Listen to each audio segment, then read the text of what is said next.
The old mahogany clock in the hallway chimed too, its deep, resonant tones echoing through the silent house.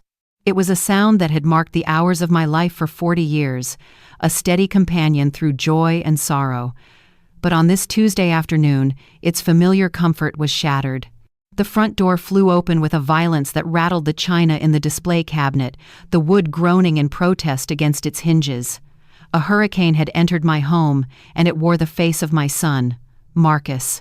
His footsteps were thunder on the polished hardwood floors, each one a hammer blow against the tranquility I cherished. "Mom, where are you?" His voice, usually a warm baritone, was raw with a fury I had not heard since the tumultuous years of his adolescence.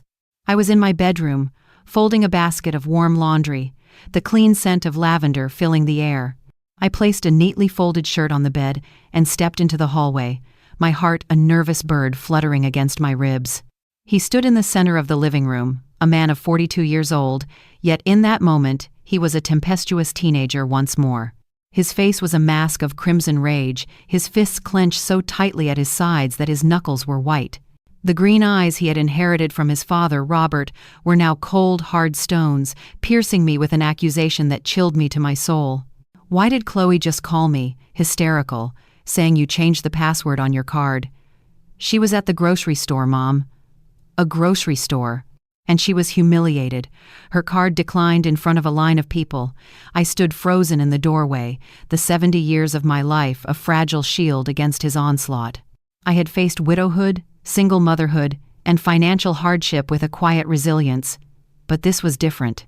This was my son, my only child, screaming at me in the sanctuary of my own home, a home built on love and sacrifice. "Marcus," I began, my voice a calm island in his storm, "please lower your voice. We are not animals, we are educated people, and yes, I changed the password. It is my card after all." "My card?" He took a step toward me, his 6-foot frame seeming to swallow the light in the room. "Mom, we are a family. Family doesn't put up walls. Family doesn't cut each other off when they need help."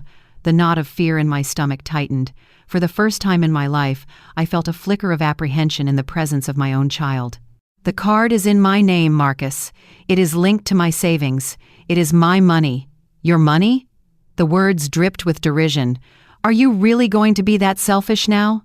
His voice was a weapon, and his words were bullets.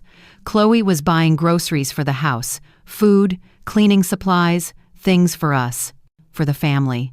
But I knew that was not the entire truth. I had seen the bank statements only last week. $200 at a high-end cosmetics store, $300 at a boutique I could never afford, $500 at a restaurant whose name I could barely pronounce. These were not family necessities. They were luxuries, funded by my life savings.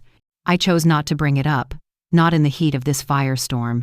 "Son, if you and Chloe need something specific, if there is a true emergency, you can come to me, and we will discuss it like adults.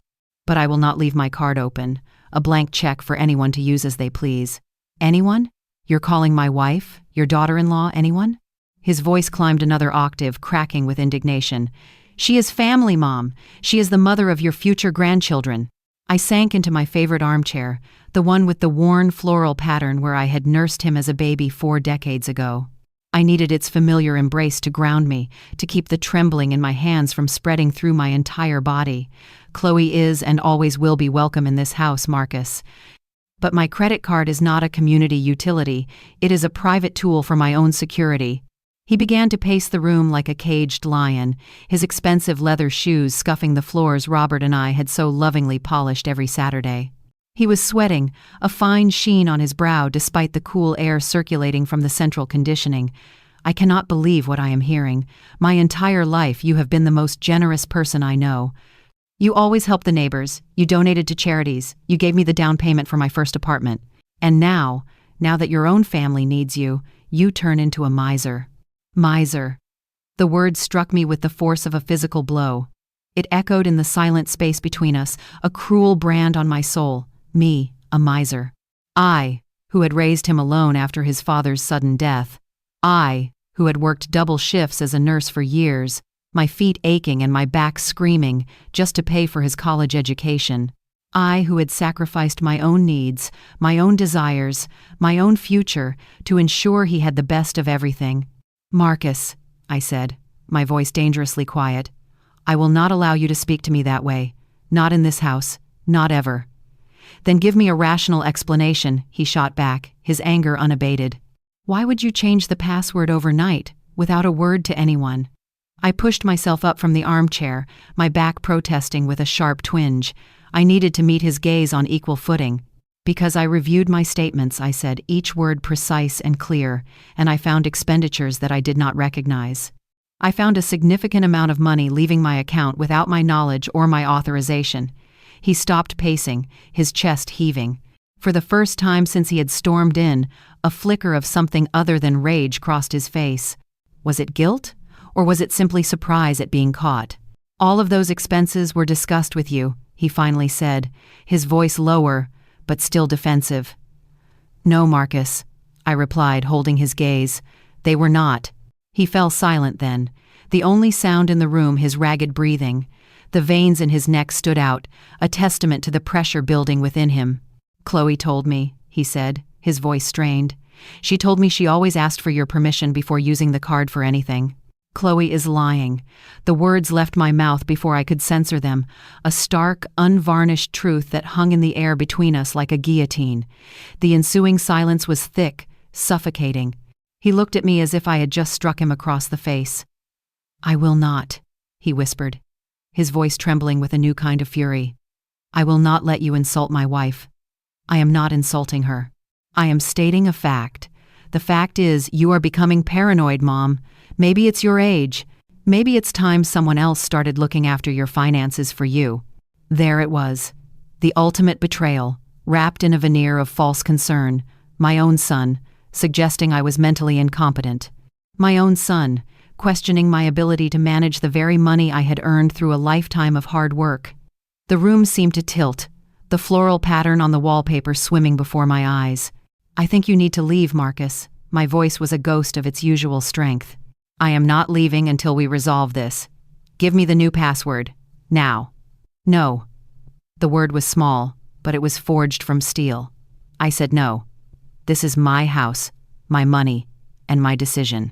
If Chloe needs something, she can have the decency to ask me directly, and I will decide if it is a need or a want. He stared at me for a long moment, his green eyes unreadable. Then, he turned and walked toward the door. He stopped with his hand on the brass knob, his back to me. His voice, when he spoke again, was as cold as a winter grave. "This is not over. We will talk again when you have calmed down and are ready to be reasonable. It is not a tantrum, Marcus. It is a boundary. It is foolishness," he retorted, "and you will regret it. You will regret it when you see how this damages our relationship." The unspoken threat hung in the air, a poisonous vapor. He was blackmailing me with his love, with our shared history. My own son was threatening to sever our bond if I did not grant him unfettered access to my bank account. "Are you threatening me? I am warning you. Chloe is deeply hurt by your distrust. I do not know if she will ever want to see you again after this display of selfishness. Then that will be her choice to make, and I will have to live with it." He shook his head, a gesture of pure contempt. "You know what? You are right. This is your decision, and we will make ours." The door slammed shut behind him, the sound a final brutal punctuation to his words. I was left alone in the living room, the silence now a deafening roar. My entire body was shaking, a leaf in the wind of his anger. Outside, the begonias on the patio drooped slightly, their petals thirsty for water, but I had no strength left to tend to them. I walked to the window and watched his silver car speed away, the tires squealing in protest as he took the corner far too fast. 42 years of motherhood, of unconditional love and endless sacrifice, and it had come to this: a war over a password, a battle for control of my own life. The silence that descended upon the house after Marcus left was a different kind of quiet. It was not the peaceful, comforting silence of a morning spent with a good book and a cup of tea. It was a heavy, oppressive silence, thick with unspoken accusations and fractured love. I sank back into my armchair, the worn fabric a poor comfort for the chill that had settled deep in my bones. The argument replayed in my mind, a cruel, looping soundtrack of his rage and my fear. His words, his tone, his clenched fists, all for a simple password, all for a boundary I had finally dared to draw. But deep down, in the part of my soul that knew the unvarnished truth, I understood this was never about a password. It was about control. It was about entitlement. It was about the fact that, for the first time in a very long time, I had said no. The telephone rang, its shrill cry tearing through the stillness. Once, twice. I let the answering machine pick up, my body too leaden to move. Chloe's voice, high-pitched and sharp, filled the room. "Sylvia, I know you are there. I just hope you are happy with what you have done. Marcus is devastated. I simply do not understand why you are choosing to treat us this way. We are your family." Click. The line went dead. I took a slow, deep breath, the air feeling thin and insufficient. The clock on the wall read 3:30. The day had begun so normally, with a list of simple chores: laundry to fold, plants to water, a grocery list to make. Now, it felt as though I had lived through a decade of heartache in just a few short hours. I forced myself to stand and walk to the kitchen. My stomach was empty, but my hands were emptier. I needed to do something tangible and methodical to quiet the chaos in my mind. Cooking had always been my solace, a way to create order from chaos. As I stood at the sink, peeling potatoes for a late lunch, my hands moving with an autopilot born of countless meals prepared, I could not escape the image of Marcus's face. The anger was not new, I had seen it before, but the coldness, the calculated contempt in his eyes that was new. It was as if he had looked straight through me, through the mother who had raised him, and seen only an obstacle, an inconvenience no longer worthy of his respect. That sun-drenched Tuesday afternoon was only the prelude. I did not know it then, but I was standing at the precipice of a nightmare, one that would test the very foundations of my identity and my will to survive. For 30 years, since my beloved Robert had been taken from me by a sudden heart attack, my life had been governed by routine. It was the scaffolding that had held me together when my world fell apart. I would wake at 6 each morning, the house still cloaked in the soft gray light of dawn. I would make coffee in the same percolator Robert had given me for our 10th anniversary, its familiar gurgle a comforting morning song. I would carry my mug out to the patio and tend to my garden, a vibrant tapestry of begonias, geraniums, and climbing bougainvillea, while the sun slowly warmed the terracotta tiles. It was an organized, predictable, and safe life. After Robert's funeral, with a heartbroken 12-year-old Marcus to care for, I learned that structure was the only anchor in a sea of grief. Meal times were fixed, homework hours were sacred, bedtimes were non-negotiable. Clear rules and firm boundaries, I believed, were the crucible in which a good man was forged. This 2-story house, the one Robert had bought when I was pregnant with Marcus, had been our sanctuary for 4 decades. We had paid off the mortgage over 20 years of careful budgeting and shared dreams. Every room was saturated with memories. The scuff marks on the baseboard in the hallway where Marcus had crashed his first tricycle. The faint scent of cinnamon that always lingered in the kitchen. A ghost of thousands of apple pies. The living room where we had celebrated every birthday, every graduation, every small victory. To my neighbors, I was Sylvia Johnson, the kind widow who always had time to help. When old Mrs. Carter next door fell ill, I brought her homemade soup every day for 2 months. When the Perez family down the street struggled to pay for their son's college textbooks, I lent them $500, no interest asked, no questions posed. Generosity had been my credo, my way of honoring Robert's big-hearted memory. He always said that what you give to the world comes back to you. Marcus had always been a good son. He was studious, respectful, and affectionate. When he graduated from college with an accounting degree and landed his first job, my heart swelled with a pride so immense it felt tangible. My sacrifices, the endless double shifts and lonely nights had all been worth it. For years we were a perfect team. He managed my taxes, ensuring my modest retirement funds were well cared for. I cooked his favorite pot roast for him every Sunday. We were each other's constant. Everything changed the day he brought Chloe home. I was in the kitchen, stirring a pot of macaroni and cheese, when he walked in with a smile so wide it reminded me of the day he got his driver's license.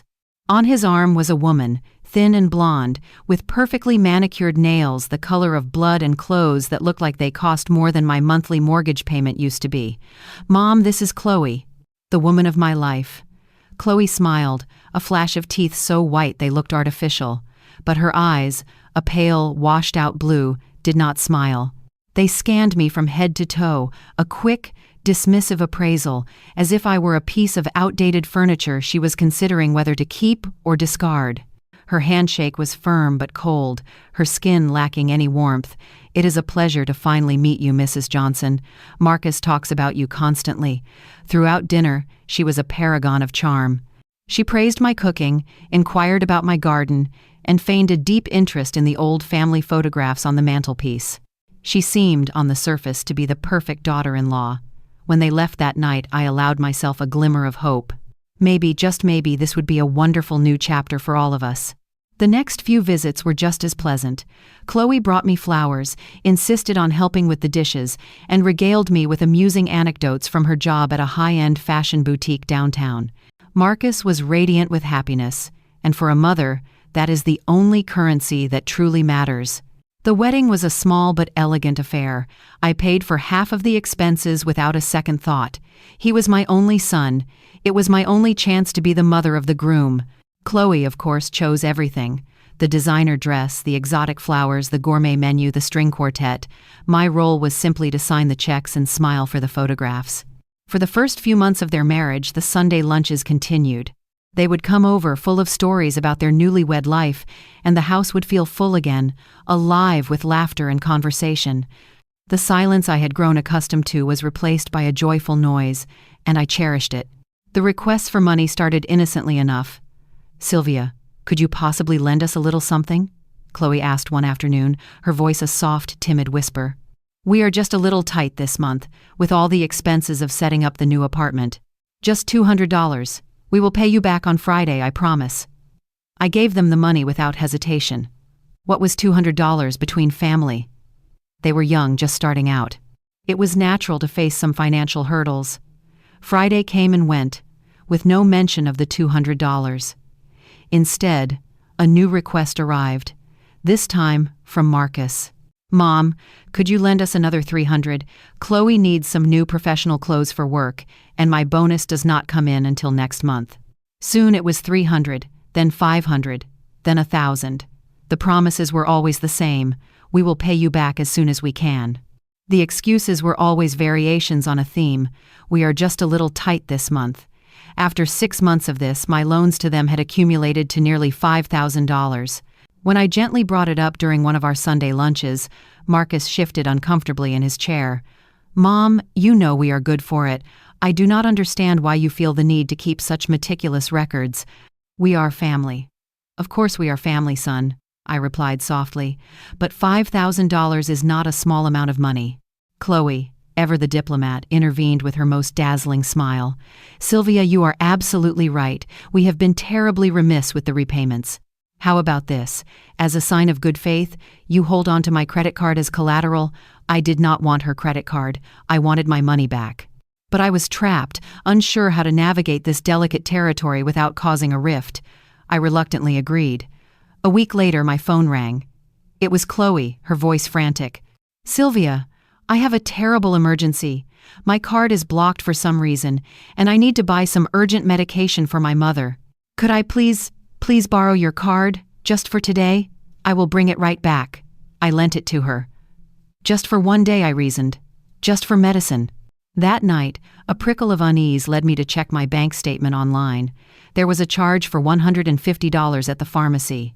Good, I thought, relieved. But below it, there were other charges. $80 at a cosmetics store, $200 at a shoe store, $30 at an upscale cafe. When I confronted her the next day, she dissolved into tears. "I am so sorry, Sylvia. I was already at the mall, and I saw some things on a once-in-a-lifetime sale, and I got carried away. I will pay you back tomorrow, I swear it." She did not pay me back tomorrow, or the next week, or the next month. But she did continue to ask for my card, always for an emergency. There was the emergency of her sister's birthday gift, the emergency of a new outfit for a wedding, the emergency of a surprise anniversary present for Marcus. The emergencies were endless, the promises of repayment were constant, and the balance of my savings account was steadily dwindling. After a year, I had lost track of the exact amount they owed me. Every time I tried to broach the subject, Marcus would deploy his new favorite weapon: guilt. "Mom, I do not understand why you are being so petty about money with us. You have more than enough, and we are just trying to build our lives." Petty. That word became a brand on my heart. The Sunday visits grew tense. I would still cook their favorite meals, but the conversation invariably circled back to money. Bills they could not pay. Unexpected expenses that had cropped up. Opportunities they were missing because of a lack of cash. "If we just had a more reliable car, I could apply for that promotion," Chloe would sigh, while scrolling through her brand new smartphone. "If we could afford to move to a better neighborhood, our quality of life would be so much higher," Marcus would add, helping himself to a third serving of my stew. I would listen in silence, a growing coldness spreading through my chest. These were not observations, they were solicitations. One afternoon, while reviewing my bank statements, a horrifying realization dawned on me. In the last 6 months, my expenditures had exceeded the income from my retirement pension. My life savings, the nest egg Robert and I had so carefully built, were being systematically drained to finance my son and daughter-in-law's extravagant lifestyle. I did not sleep that night. I lay awake until dawn, the numbers marching behind my closed eyelids. I calculated how much money was gone, how much they owed me, and how much longer I could sustain this financial hemorrhage before I was left with nothing. For the first time in 30 years, my morning routine brought me no peace. The coffee tasted bitter. The flowers in my garden seemed to droop. And the silence of my house felt less like a comfort and more like a sentence. Something had to change. I just did not know how to confront my own family without destroying what little we had left. The months that followed were a slow, agonizing descent into a world of small lies and monumental losses. Each week brought a new, fabricated emergency, and each emergency necessitated the use of my credit card. The transactions that followed were invariably a mix of one legitimate, small purchase and several extravagant, unauthorized ones. "Sylvia, I need your card to buy some antibiotics for Marcus," Chloe would tell me, her voice laced with manufactured concern. "He has a terrible sinus infection." An hour later, my phone would buzz with notifications, $400 spent at a luxury department store. When I would question her, her explanations were always ready. Always slick with a veneer of plausibility. Oh, I completely forgot to mention, I also needed to pick up some new lingerie. "My old things are so worn out, and Marcus has been complaining. $400 on lingerie? It was a special promotion, Sylvia. A once-in-a-lifetime deal. 3 sets for the price of 1.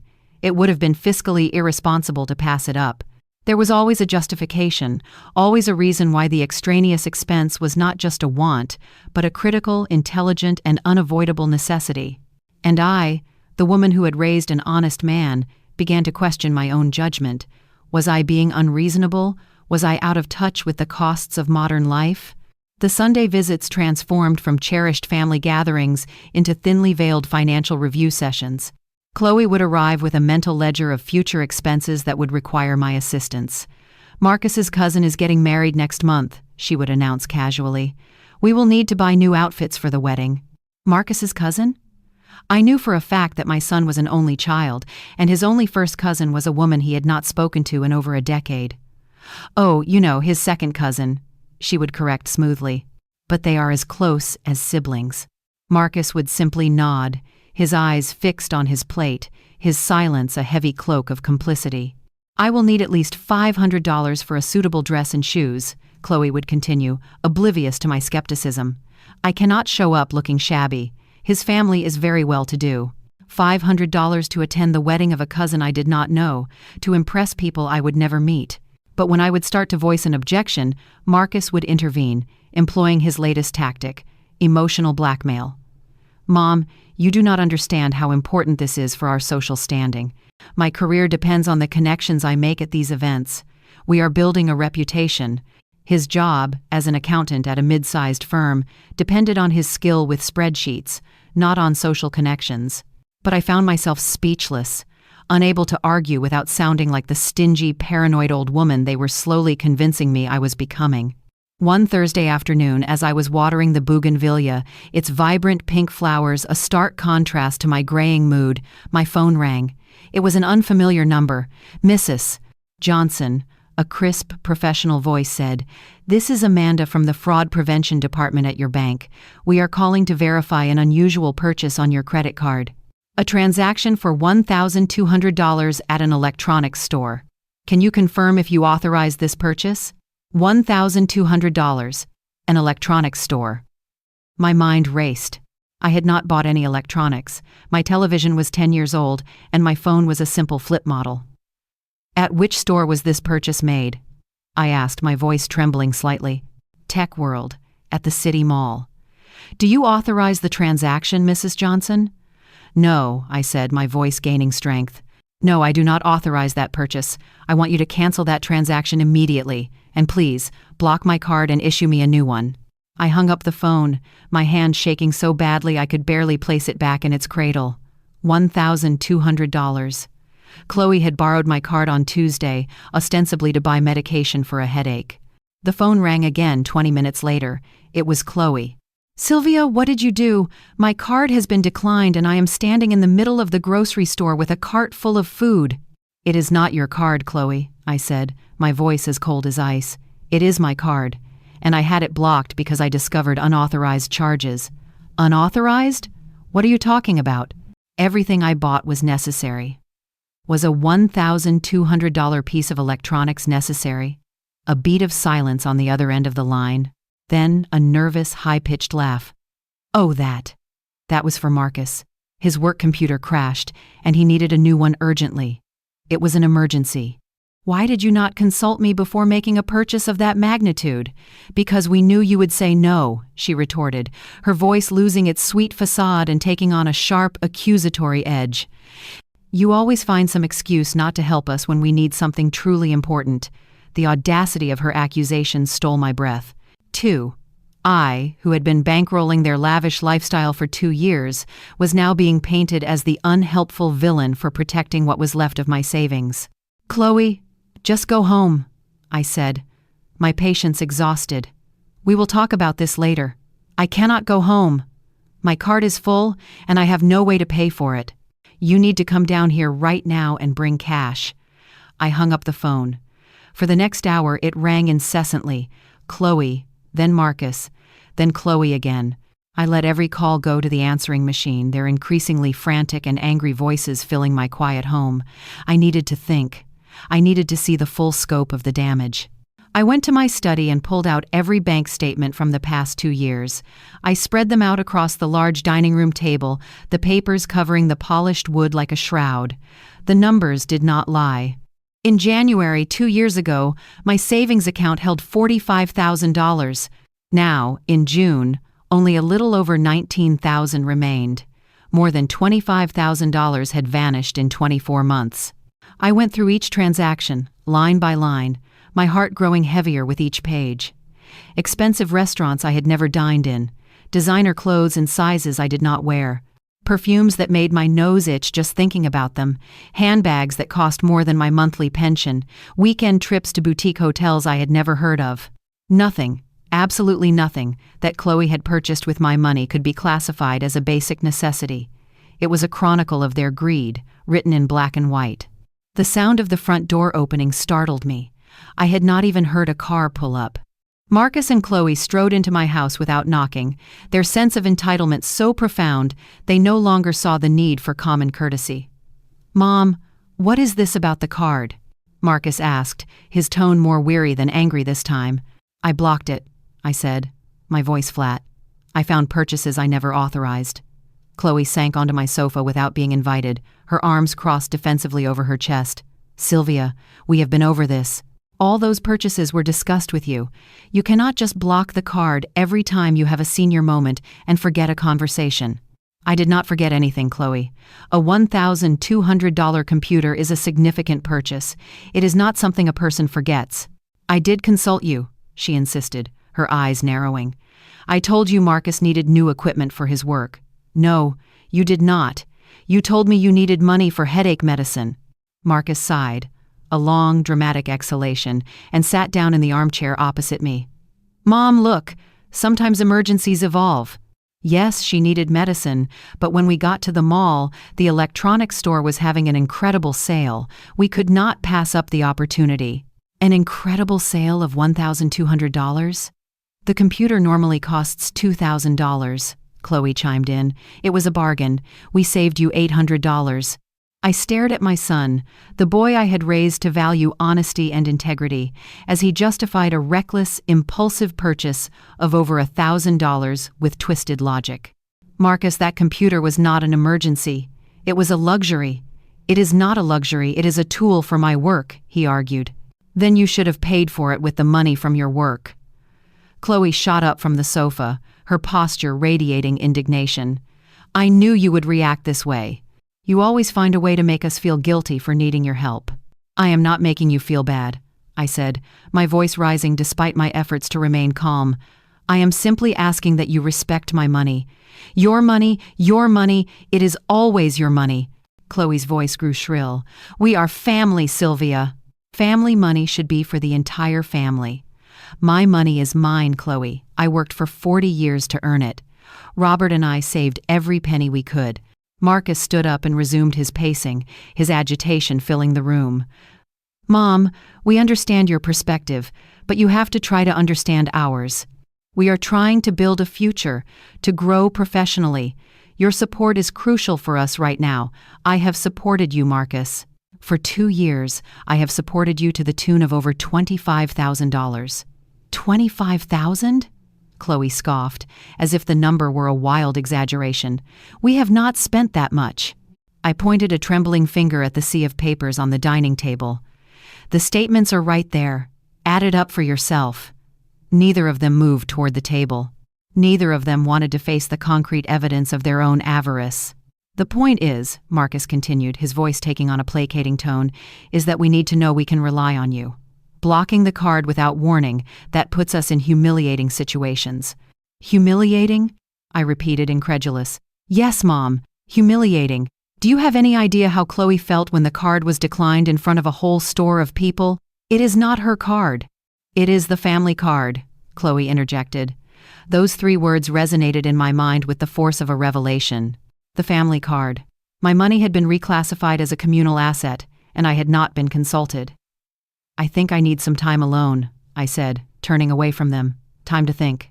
Time to think about what? Chloe asked, her voice sharp with impatience. About whether you are going to continue to lend us your card. Of course you are going to keep lending it to us, Marcus said, a note of genuine surprise in his voice that this was even a question. We are your family. I walked to the window, my back to them, and stared out at my garden. The red begonias were in full bloom, the white geraniums were thriving, the bougainvillea was climbing triumphantly up the fence. Everything I nurtured with my own hands, with care and attention, flourished. Why could my relationship with my own son not do the same? I want you to leave now, I said, my voice barely a whisper. Mom, please. I need to be alone.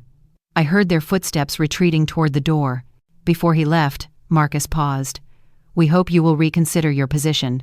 We would hate for this to affect our relationship. The door closed softly behind them. This time there were no slams, no shouts, just the quiet, sickening sound of my dreams for a perfect family turning to dust. And I did not yet know that this was merely the beginning of something far, far worse. For 3 days, an unnerving silence enveloped my home. There were no calls from Marcus demanding money, no surprise visits from Chloe with a new, urgent emergency.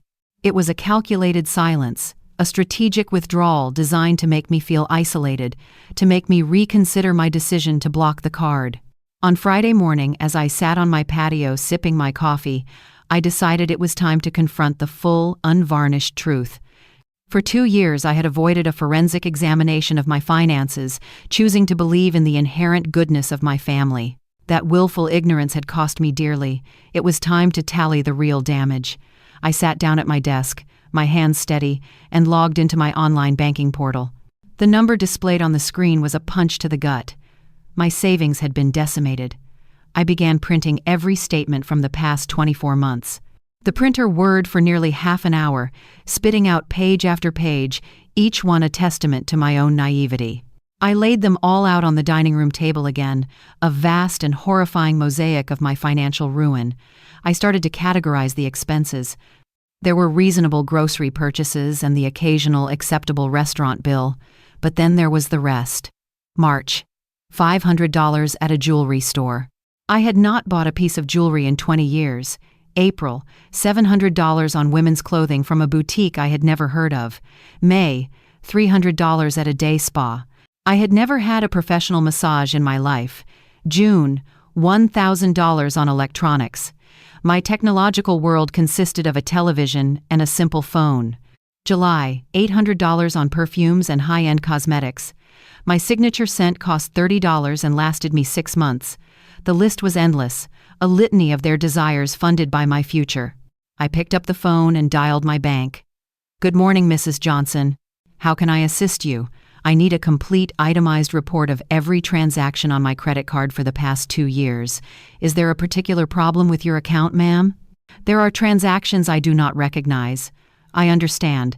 We will send you a full report via certified mail. It should arrive within 3 business days. I would also recommend you verify if anyone else has access to your card." Anyone else? Chloe. After the call, a dreadful thought took root in my mind. I went to my bedroom and opened the small lockbox where I kept my important documents, my passport, the deed to the house, my insurance policies. And there, at the very bottom, tucked beneath my birth certificate, was something that made the blood freeze in my veins. A crisp, clear photocopy of my credit card. Both sides. The 3-digit security number on the back was perfectly legible. In the bottom corner, a small note was scrawled in Chloe's elegant, looping handwriting. "For emergencies, C." My mind reeled. When had she made this copy? When had she been in my bedroom, in my private things, without my knowledge? How long had she possessed this key to my financial life? The phone rang, startling me. It was Chloe. "Sylvia, how are you? I have missed you these past few days."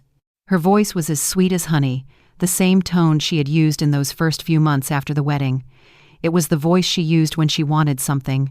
"I am fine, Chloe. Good. Listen, I have a tiny favor to ask.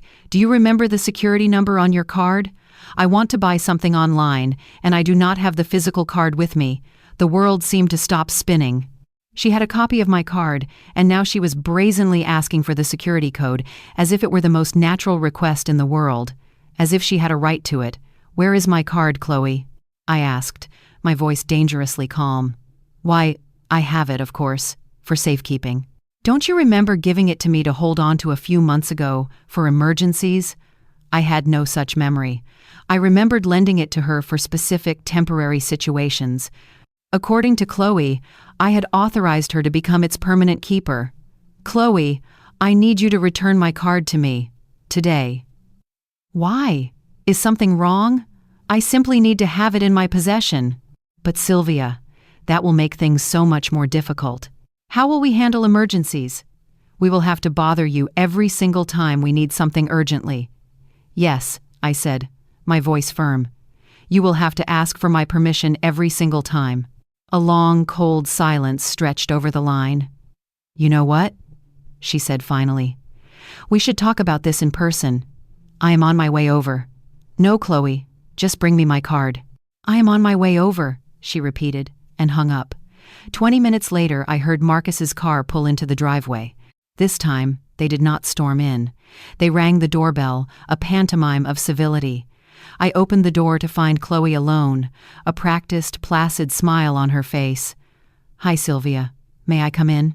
I let her in, every instinct screaming at me to slam the door in her face.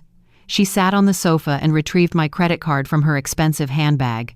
"Here is your card," she said, placing it on the coffee table but not pushing it toward me. "But before I hand it over, I think we really need to talk." "Talk about what?" "About why you suddenly have this profound distrust of us, about why you are treating us like strangers, about why you have changed so much." "I have not changed, Chloe. I am simply protecting my money." "Protecting it from what? From us? Your own family?" She stood and began to wander around my living room, her fingers trailing over my possessions, adjusting a photo frame here, plumping a cushion there, as if she were the lady of the house. "Sylvia, you know that Marcus and I love you very much. You know we would never do anything to intentionally hurt you, but lately it feels like you see us as the enemy." I do not see you as enemies. I just want to have control over how my money is being spent." "Exactly," she said, turning to face me, her expression one of deep hurt. "You do not trust my judgment. After 2 years of being married to your son, you still think I am an outsider. You are not an outsider, Chloe. But my money is still my money." She sat down again, this time closer to me, her knee almost touching mine. "Look, Sylvia, I understand you are feeling unsettled. It is natural. When a woman reaches a certain age, it is normal for her to become more cautious with her finances. A certain age." The phrase was a subtle, insidious dart. "What are you implying?" "Nothing bad, of course. It is just that sometimes older people can become a little paranoid. They worry excessively about small things." Paranoid? The same word Marcus had used. It was their new narrative. Paranoid for wanting to control my own finances. Paranoid for thinking your family is stealing from you. The words slipped from her mouth so easily, so naturally, that it took a moment for their venom to register. Stealing. She had used the word stealing. Who said anything about stealing? You did, Sylvia. With your actions. Blocking the card, demanding detailed reports, treating us like common criminals. What is that if not an accusation of theft? I stood up, needing to put physical distance between us. "Chloe, I just want my card back." "Of course." "Here," she said, finally pushing the card across the coffee table. I snatched it up and put it in my pocket. "But Sylvia," she continued, her voice dropping to a soft, conspiratorial whisper, "I really hope you understand that this is going to make everything much more complicated. Every time we have an emergency, we will have to call you, bother you. Every time we need something urgently, you will have to go out of your way to help us. That is fine. I can manage that. Are you sure? Because sometimes emergencies happen at inconvenient hours. Sometimes we need things when you are asleep, or when you are not feeling well enough to leave the house. Was it a threat, or merely a statement of practicalities? With Chloe, I was no longer sure. We will handle each situation as it arises." She nodded slowly, her pale eyes unreadable. "Okay, if that is what you want." She stood to leave. "I just hope you do not regret this decision when you realize how difficult everything is about to become." I walked her to the door. Before stepping out, she turned back to me, her eyes glistening with unshed tears. "Do you know what the saddest part of all this is, Sylvia? It is that after 2 years of treating you like my own mother, you now look at me as if I were a stranger, and that hurts. It hurts a lot." For a fleeting moment, I almost felt a pang of guilt. Almost. But then I remembered the photocopy in my lockbox. "I do not see you as a stranger, Chloe. I see you as my son's wife, my family, but my money is still mine." She gave a sad little nod and walked away. That night, sleep eluded me. Chloe's words echoed in my mind. Was I being paranoid? Was I becoming a bitter, distrustful old woman? I pulled out the photocopy of my card again, studying it under the lamplight. It was a perfect copy. This was not a spontaneous act. It was a premeditated plan. And in that moment, a chilling clarity washed over me. I was not becoming paranoid. I had simply been far, far too trusting. But I did not yet know that the worst was still to come. On Monday morning, the certified mail arrived. It was the detailed report from my bank. 5 pages of dense, single-space transactions that told the complete, sordid story of how I had lost $25,000 in 2 years. Each purchase was logged with a date, a time, a location, and an amount. Reading it was like reading the diary of a profligate stranger who had somehow stolen my life. I sat at the dining room table with a fresh cup of coffee and a highlighter, and I began to dissect the last 2 years of my financial life. What I uncovered made my breath catch in my throat. There were transactions made at 2 a.m. when I was fast asleep in my bed. There were purchases from stores in cities I had never visited. And most disturbingly, there were multiple cash withdrawals from automated teller machines in the dead of night. How could anyone withdraw cash from an ATM without the physical card and the PIN number? I dialed Marcus's number, my hand trembling. I needed an explanation before my imagination concocted scenarios too painful to bear. "Hello, Mom. How are you?" "Marcus, I need to ask you something important." "Sure, what is it?" "My card has been used for cash withdrawals in the middle of the night." There was a long, heavy pause on the other end of the line. "What exactly do you mean?" "I mean someone has been taking cash from my account at 3 a.m. when I was at home, asleep." Mom, you gave us permission to use the card for emergencies. Sometimes emergencies do not happen during business hours. Money was taken from an ATM 6 times in the last 3 months. Oh, that was that one time we needed urgent cash for a taxi after a late dinner. We were out, and we did not have any cash on us. One time? The report shows 6 separate withdrawals. Mom, I am not going to keep a detailed log of every single emergency to report back to you as if I were a child. His tone had shifted from defensive to impatient to outright hostile. Marcus, this is 6 withdrawals of $300 each. That is $1,800 in cash. They were all for legitimate expenses, Mom. I do not understand why you are suddenly treating us like criminals. I am not treating you like criminals. I am just trying to understand where my money has gone. You know what, Mom? I think we need to have a serious conversation. Chloe and I are coming over. Marcus, The line went dead before I could protest.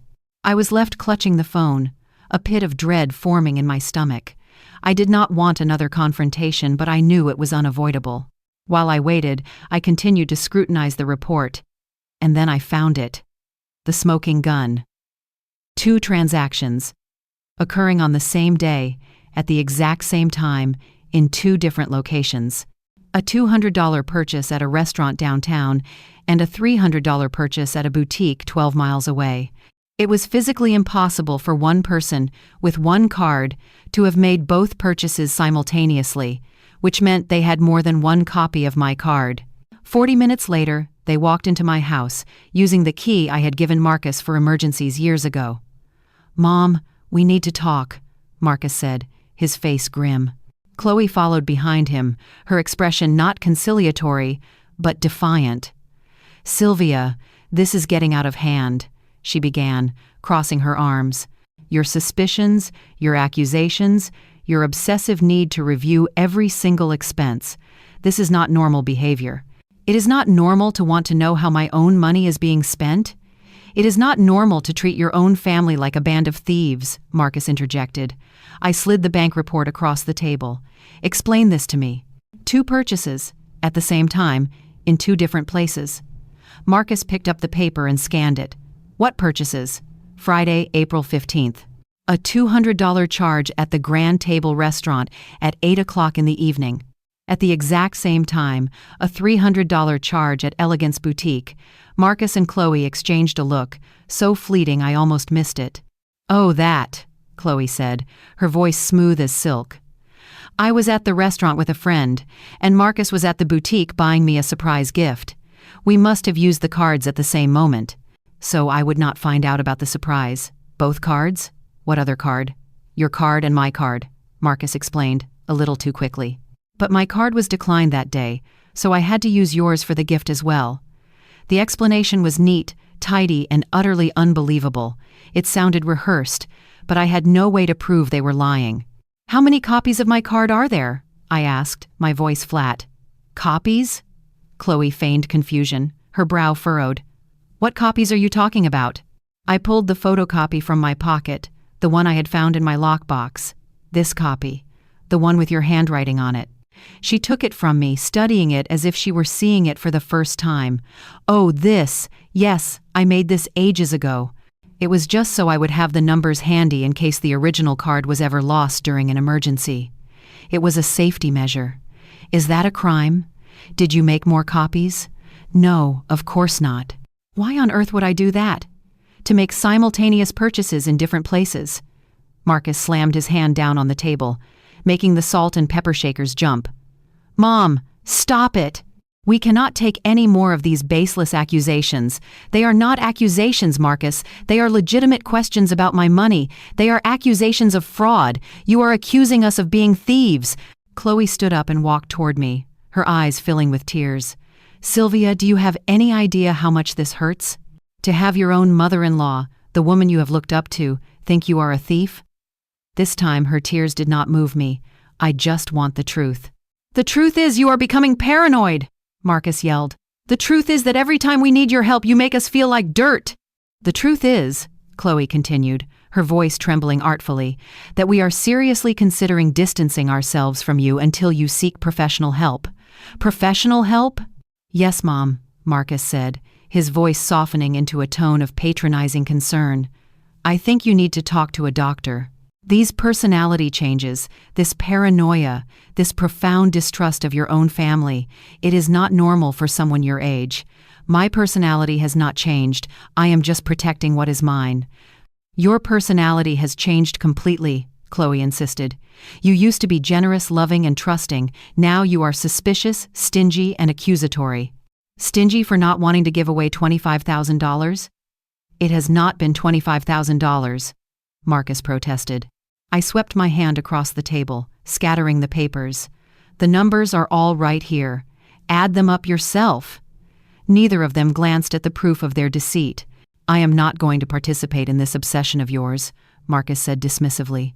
"This need to keep a running tally of every favor you have ever done for us. Favors? $25,000 constitutes favors? Yes. They are favors from a mother to her son and his wife. It is what normal families do. Normal families do not make secret copies of credit cards." Chloe snatched the photocopy from the table. "You want me to destroy it? Will that make you feel better?" She tore the paper into tiny pieces, letting them flutter down onto the tabletop like bitter confetti. "There. Are you happy now? How many other copies did you make?" "I did not make any other copies." "Then explain the late-night cash withdrawals." "I already explained those." Marcus stepped forward and placed a heavy hand on my shoulder. "Mom, this has to stop. You are destroying our family for the sake of money." "I am not destroying it. I am trying to protect it." "Protecting it from what? From us?" "Protecting my financial future." "Your money is not in danger with us," Chloe said softly. "Your money is in danger with you. Do you have any idea how many people your age lose their life savings by making poor financial decisions? Poor decisions like trusting my own family?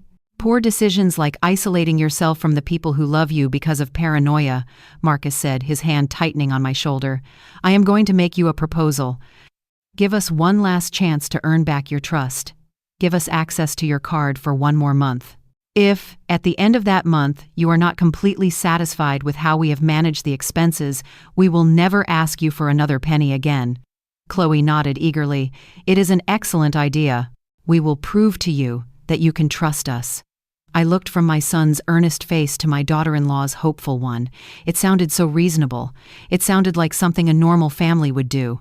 But something in their eyes, a flicker of cold calculation, told me this was not a request. It was an ultimatum, disguised as a favor. "I need time to think about it." "Time to think about what, Mom?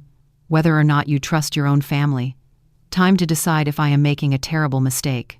Marcus sighed, dropping his hand from my shoulder. "Fine, take your time. But while you are taking your time, we are going to take some time as well." "What does that mean?" "It means that until you decide to trust us again, we are going to keep our distance. We are tired of feeling like criminals every time we walk through that door." They walked to the door. Before leaving, Chloe turned back, a final, parting shot. "I just hope that when you come to your senses, you realize that we are the only family you have. Without family, Sylvia, money is just worthless paper."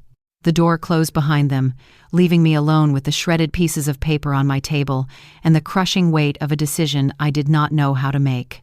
Was I a paranoid mother, destroying my family over money, or was I an elderly woman being systematically manipulated and robbed by the two people I should have been able to trust the most? I did not know which of those two possibilities frightened me more. The week that followed was a week of profound, unsettling silence. For the first time in 2 years, my phone did not ring with urgent requests for money. There were no surprise visits, no manufactured emergencies. It was a calculated silence, a form of psychological warfare designed to make me feel the full weight of my isolation. At first, the quiet was a relief. I could tend to my garden without interruption, read my books in peace, and cook simple meals for one without the pressure of their impending arrival. But by the 5th day, the silence began to feel less like peace and more like a punishment. Was this their endgame? To isolate me completely until I capitulated to their demands? On Saturday morning, while organizing my closet, I came across a small, silk-wrapped parcel tucked away in the back of a drawer. It was the pearl necklace Robert had given me for our 10th anniversary. I had not worn it in years. I unwrapped it carefully. The pearls glowed with a soft, milky luminescence, as beautiful and perfect as the day he had fastened them around my neck. I remembered his words that night, his voice thick with emotion. "For the strongest woman I know, so you never forget your own worth, my worth." When had I started to doubt it? I fastened the clasp and looked at my reflection. The pearls felt cool against my skin, a tangible link to a time when I had felt cherished and secure. I decided to leave the house. I needed fresh air. I needed to see other faces. I needed to remember that a world existed beyond the four walls of my conflict. I drove to the downtown farmers market, a place I had frequented for 20 years. Mr. Garcia, the weathered, kind-faced owner of the fruit stand, greeted me with his familiar smile. "Mrs. Johnson, it is so good to see you. How have you been?" "I have been all right, Mr. Garcia. A little worried lately, but I am managing." "Worried about what? Your health? Your family?" "Families can be complicated," he said, nodding sagely. "I have 5 children, and each one is a different kind of headache." "Have you ever felt?" I asked, the words tumbling out before I could stop them, "that your children see you less as a person and more as a resource?" "Mr. Garcia stopped arranging a pyramid of oranges and looked at me, his dark eyes full of a wisdom that comes only from a long life. "Mrs. Johnson, are you going through something like that?" "I do not know," I confessed. "I do not know if I am overreacting or if something is truly wrong. Let me give you a piece of advice from a man who has lived 75 years, he said, leaning forward. "When your own gut, your own instinct, tells you that something is not right, you must listen to it. A mother's instinct, it never lies." His words resonated within me all the way home. A mother's instinct never lies. That afternoon, as I was watering the begonias, my phone rang. It was Marcus. "Hello, Mom. How are you?" "Hello, son. I am fine. And you?" "We have been doing a lot of thinking. Chloe and we have discussed the entire situation, and we have come to a conclusion." "What conclusion?" "That maybe you are right. Maybe you do deserve more control over your finances. And maybe we have been a little too casual about how we ask for help." I was stunned into silence. This was the last thing I had expected. "I am glad to hear that, Marcus. So, we want to propose something new. Instead of using your card, we would like you to consider giving us a fixed monthly amount. An allowance, if you will. That way, you know exactly how much you are giving us, and we know exactly what we have to work with." "An allowance?" "Yes. A reasonable amount that you feel comfortable with, to help us with our expenses. We were thinking perhaps $1,500 a month. $1,500 a month. That was $18,000 a year. Well, it is less than we have been spending on average these past few months. We thought it would be a good way to cut back and give you peace of mind." "Why do you need $1,500 a month if you both have full-time jobs?" "Because we are trying to grow, Mom. We need to maintain a certain lifestyle for my career. We need to invest in our future. Our salaries barely cover the rent and the basic bills. Then perhaps you should reduce your expenses to match your salaries." A long, cold silence. "So you want us to live like we are poor?" "I want you to live within your means. Our means include having a mother who is in a position to help us. I do not understand why you have suddenly decided that we should struggle on our own when you have the resources to make our lives easier. Because they are your lives, Marcus, not mine. We are family, Mom. Your life is our life." His tone had shifted back to the familiar cadence of entitlement. "Marcus, I am not going to give you $1,500 a month." "How much then? 1,000? "I do not know. I need time to think about it." "Think about it?" "Mom, we have been waiting a week for you to come to a decision. And I have been hemorrhaging money for 2 years, Marcus. I need time to figure out what is right for me. You know what? Forget it. Forget the entire proposal." "Marcus, no, Mom. We are not going to beg you for help anymore." Chloe was right. There are other options.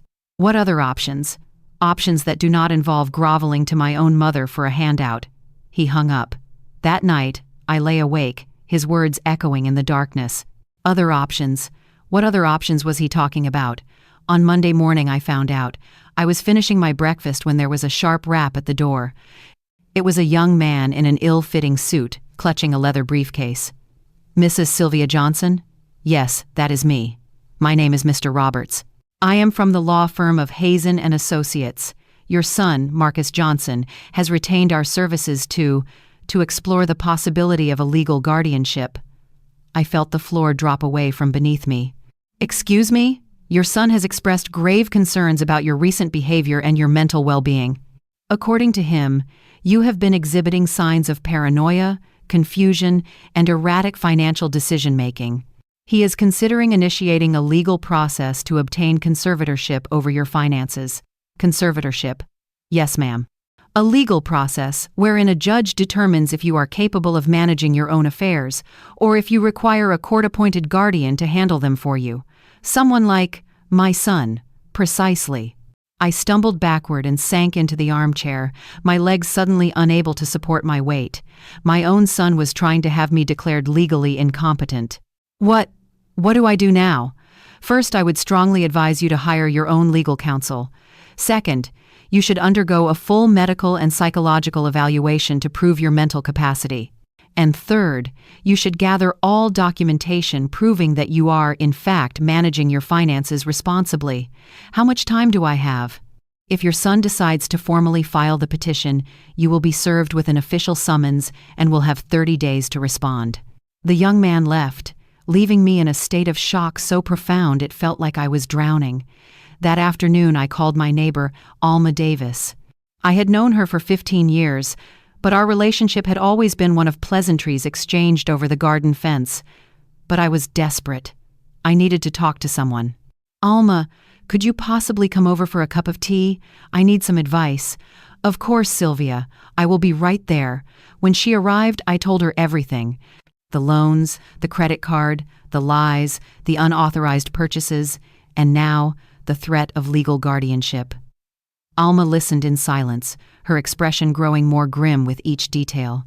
When I finished, she reached across the table and took my hands. Her grip was firm and steady. "Sylvia, do you know what I think?" "What?" "I think your son and his wife are engaged in a systematic campaign of elder financial abuse, and now that you are fighting back, they are escalating their tactics to the most vicious level imaginable. You think I am being manipulated? I am certain of it. And I am certain you are not the first person this has happened to. What should I do?" "You fight. You fight with every legal and emotional tool you have. You do not let them take your money, and you do not let them take your dignity. What if I lose my son in the process?" Alma looked me straight in the eye. "Sylvia, from what you have told me, you already lost your son. The Marcus you raised, the one who loved and respected you, that man is gone. In his place is a stranger who is willing to have you declared mentally incompetent just to get his hands on your money." Her words were a brutal blow, but they were also a liberation. She was right. The son I knew was gone. "Do you know a good lawyer?" "I know the best lawyer in the city for cases like this.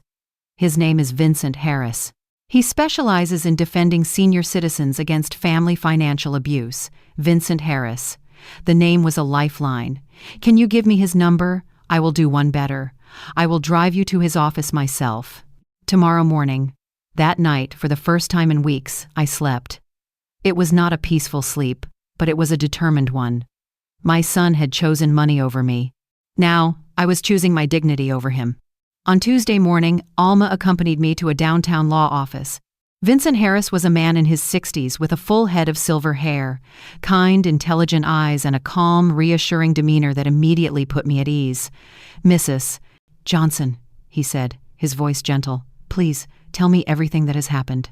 I recounted the entire 2-year ordeal, from the first $200 loan to the threat of conservatorship.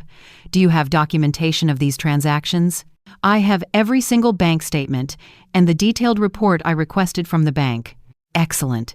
Did you ever, at any point, sign a document giving your son or his wife permanent, unrestricted authorization to use your card?"